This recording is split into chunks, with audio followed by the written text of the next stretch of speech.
আসসালামু আলাইকুম। Hello everyone. আজকে আপনাদের সাথে শেয়ার করব গাজরের লাড্ডু। যদিও এটা ক্যারট ডিলাইট। আমি আসলে আমার মতো করে রেডি করেছি। আশা করছি আপনাদের কাছেও ভালো লাগবে। এখানে আমি ৪-৫ টা গাজর নিয়েছি। গাজরটাকে একটু ছিলে এটাকে ধুয়ে নিয়েছি। তো আমি এখন একটা গ্রেটারের সাহায্যে এটাকে গ্রেট করে নিব। ১ম এ আমি বড় সাইডে গ্রেট করেছিলাম। তো আমি ভেবেছিলাম এভাবে করলে হয়তো তাড়াতাড়ি হবে। কিন্তু পরে আমার কাছে মনে হয়েছে না, এই সাইডের দিয়ে যেভাবে গাজর কুচি হচ্ছিল এটা অনেক বেশি বড় হয়ে যাচ্ছে। আর এটা সিদ্ধ হতেও বেশি সময় লাগবে। তো এজন্য আমি গ্রেটারের একদম চিকন সাইড দিয়েই আমি এটাকে গ্রেট করে নিচ্ছি। তো এই যে দেখেন আমার সবগুলো গ্রেট করে নেওয়া শেষ।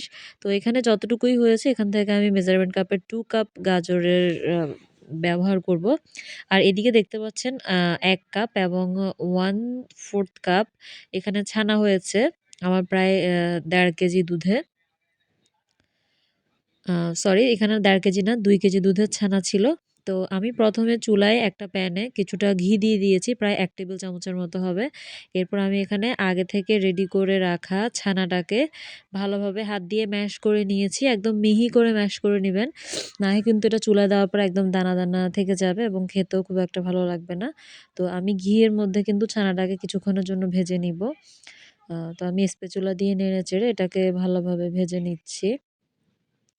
তো আ ছানার সাথে আমি এখানে কনডেন্স মিল্ক ব্যবহার করব চিনির জন্য। তো কনডেন্স মিল্ক দিলে হবে না, সাথে আমি কিছুটা চিনিও ব্যবহার করছি যাতে করে এটা বাইন্ডিং এও হেল্প করে। আর যেহেতু ছানা আর এখানে চিনি, তারপর কনডেন্স মিল্ক থাকবে, এটা কিন্তু এমনিতেই আপনি হাত দিয়ে গোল করতে পারবেন। কিন্তু এটাকে ভালোভাবে এটার পানিটা শুকিয়ে নিতে হবে। তো কনডেন্স মিল্ক এবং চিনি দেওয়ার সাথে, সাথেই কিন্তু এটা থেকে অনেকটাই পানি ছেড়ে দিয়েছে।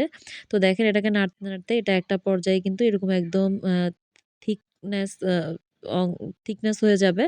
তো এই পর্যায়ে আসলে যখন এটা প্যানের গাটা একদম ছেড়ে দিবে, ঠিক তখনই কিন্তু আমি এটাকে চুলা থেকে নামিয়ে নিব।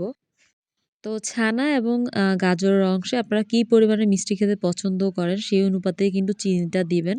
তো এজন্য আমি এখানে কোনো রেশিও শেয়ার করছি না। আমি আসলে আন্দাজ মতোই চিনিটা দিয়েছি। আপনারা মিষ্টি যেভাবে পছন্দ করেন সেভাবেই বাড়িয়ে কমিয়ে দিবেন। আমার এখানে ২ কেজি দুধের ছানা যতটুকু হয়েছে আমি এখানে কনডেন্স মিল্ক ব্যবহার করেছিলাম প্রায় 1/4 কাপের মতো এবং চিনি ব্যবহার করেছিলাম প্রায় ১ টেবিল চামচের মতো। তো আমার এগুলো ছানার মিষ্টিগুলো কিন্তু রেডি। তো এগুলোকে ১ম এ আমি এভাবে হাতের তালুতে নিয়ে গোল করে নিব। ১ম এ ভাগ করে নিয়েছি, পরে এগুলোকে গোল করে নিয়েছি। তো এগুলোকে আমি একটা সাইডে রেখে দিব। আমি এখন এটার উপরের সাইডের গাজরের অংশটাকে রেডি করব। তো সেইম প্যানটাকে আমি ক্লিন করে নিয়েছি। এখানে আমি ১ম এ আবারও প্রায় ১ টেবিল চামচের মতো ঘি দিয়ে দিলাম। তো আগে থেকে গ্রেট করে রাখা গাজরের কুচিগুলোকে আমি এখন একটু ভেজে নিব ঘিয়ে। ঘিয়ে ভাজলে আসলে এটা খেতে অনেক বেশি ভালো লাগে। আচ্ছা, আরেকটা কথা আপনাদের সাথে শেয়ার করতে ভুলে গিয়েছি। আমি কিন্তু গাজরগুলোকে একটু ভাপিয়ে নিয়েছিলাম। মানে গরম পানির উপরে আ একটা আ পাত্রে গরম পানির উপরে রেখে আমি এগুলোকে ভাপ দিয়ে নিয়েছি। তো ভাপ দেওয়াতে যা হয়েছে এটা কিন্তু অনেকটাই সিদ্ধ হয়ে এসেছে। আপনারা চাইলে ভাপ না দিলেও চলবে। তো সেই ক্ষেত্রে দেখা যাবে যে ঘিয়ে ভাজার পরে অনেকটা সময় লাগবে গাজরটা সিদ্ধ হতে। গাজর থেকেও অনেকটা পানি বের হবে। তো আমার যেহেতু আগে থেকে ভাপিয়ে নেওয়া গাজর, তো এটা কুক হতে খুব বেশি সময় নেয়নি। তো আমি এখানে প্রায় 1/4 কাপের মতো কনডেন্স মিল্ক দিয়ে দিলাম। আর আমার কাছে খুব সামান্য এলাচি এবং কিছু চিনি আমি একসাথে ব্লেন্ডারে ব্লেন্ড করে নিয়েছি, যাতে করে এলাচিটা ভালোভাবে পাউডার হয়ে যায়। তো এখানে আমি এলাচি পাউডার এবং চিনি দিয়েছি প্রায় ১ টেবিল চামচের মতো হবে। তো এলাচি পাউডারটা দিলে দেখা যায় গাজরের যে একটা স্মেল থাকে, ওই স্মেলটা আর লাগে না। তো আমি এখানে সাথে প্রায় ১ থেকে ১.৫ টেবিল চামচের মতো চিনিও ব্যবহার করেছি। তো চিনিটা আপনারা বুঝে শুনে কম বেশি করে দিবেন আপনাদের পছন্দ অনুযায়ী। তো এই যে এভাবে নাড়তে, নাড়তে যখন এটা একদম ঘন একটা কনসিস্টেন্সিতে চলে এসেছে, তখন আমি এটাকে চুলা থেকে নামিয়ে নিয়েছি।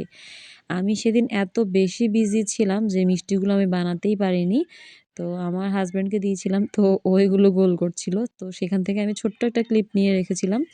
যদিও ক্যারট ডিলাইট আমি অনেকবারই বানিয়েছি। তো আরেকবারও ক্লিপ নিতে চেয়েছিলাম, তখনও সেদিনও কারেন্ট ছিল না। তো তারপরেও সেদিন আমি ছোট্ট একটা ক্লিপ নিয়েছি যে আমি আসলে কিভাবে রেডি করি। তো হাতের মধ্যে কিছুটা তেল বা ঘি লাগিয়ে নিবেন। এরপর কিছুটা গাজর হাতের তালুতে নিয়ে এরপর মাঝখানে ছানার যে অংশটা রয়েছে সেই মিষ্টি একটা করে দিয়ে দিব। দিয়ে তারপর এগুলোকে গোল করে নিব। তো এগুলোকে গোল করে নেওয়া হয়ে গেলে এগুলোকে আমি আ আ ডেসিকেটেড কোকোনাটের মধ্যে একটু গড়িয়ে নিব যাতে করে এগুলোর লুকটা অনেক বেশি সুন্দর আসে। তো এরপর আমি সারারাত এই মিষ্টিগুলোকে ফ্রিজে সেট হতে দিয়েছি। পরদিন সকালবেলায় কিন্তু আমি এগুলোকে হাফ করে কেটে দেন এগুলোকে মিষ্টির যে কাপ হয় সেগুলোতে সার্ভ করেছি। তো আপনারা কিছুক্ষণ পরে দেখতে পাবেন আমি এগুলোর ফাইনাল লুক। আমি এগুলোর উপর থেকে কিছু সিলভার লিফ দিয়েই আমি মিষ্টিগুলোকে ডেকোরেশন করেছি। আলহামদুলিল্লাহ আমি ৬০ পিসের অর্ডার পেয়েছিলাম। তো সেগুলাই ডেলিভারি করেছি।